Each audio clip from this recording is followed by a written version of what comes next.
BMS এর উদ্যোগে মহাবিদ্যালয় শিক্ষাকর্মী রাজ্য কমিটির 11 দফা দাবিতে শিক্ষা অধিদপ্তর নিকট ডেপুটেশন প্রদান করে।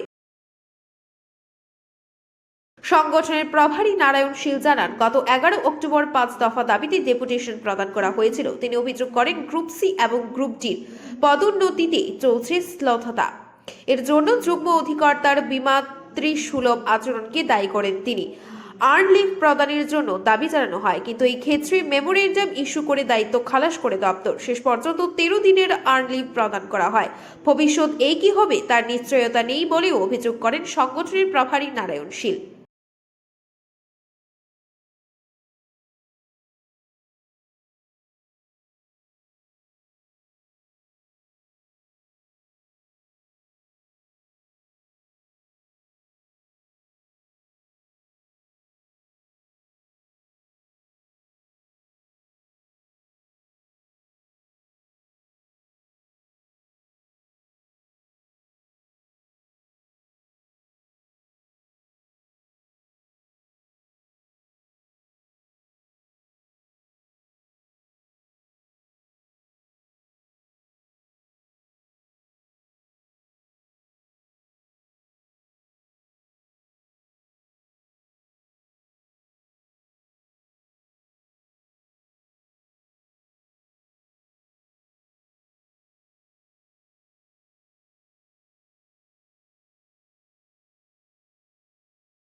ক্ষমতাসীন দলের আদর্শে বিশ্বাসী কর্মচারী সংগঠনের বিভিন্ন দাবিতে সোচ্চার হওয়া নিয়ে যথেষ্ট বেকায়দায় রয়েছে সরকার।